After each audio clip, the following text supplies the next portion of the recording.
এই দেশে নাসিরুদ্দিন পাটোয়ারির মতো আরো কয়েকজন দরকার আছে। কারণ আজকে কয়েকদিন যাবত দেখতেছি নাসিরুদ্দিন পাটোয়ারি দেশের বিভিন্ন সীমান্তে, বিশেষ করে ভারত সীমান্তে গিয়ে অনেক প্রতিবাদ করতেছে, অনেক কথা বলতেছে, মানুষদেরকে উদ্বুদ্ধ করতেছে, ভারত বিরোধী স্লোগান দিয়ে মানুষকে উৎসাহ দিচ্ছে। আসলে নাসিরুদ্দিন পাটোয়ারির মতো আরো কিছু লোক দরকার।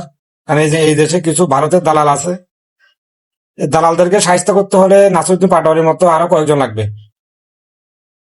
আর এগুলো বলার কিছু কারণ আছে। আমরা তো আমাদের এলাকায় লোকজনের সাথে চলাফেরা করি, মানে যারা বিএনপি করে তাদের কাছে না নাসিরুদ্দিন পাটোয়ারি হলো চোখের বিষ, মানে দেখতেই পারে না।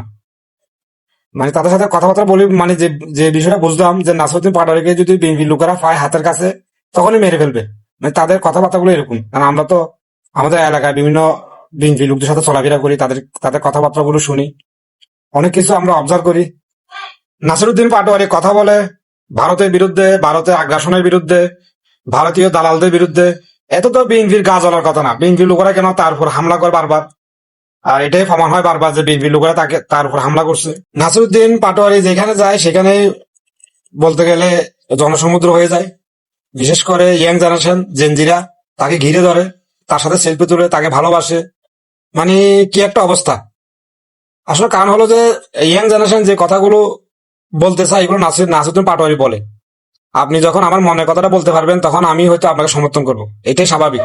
এখন নাসিরুদ্দিন পাটোয়ারি যে কথাগুলো বলে হুটহাট ভাবে, প্রকাশ্যে নাম ধরে, কে কি করছে না করছে, সেই কারণে জেনজিরা বা ইয়াং জেনারেশন তাকে খুব সাপোর্ট করে। যাদের কারণে আজকে বিএনপি মতো একটা দল সরকার গঠন করে সরকার পরিচালনা করতেছে।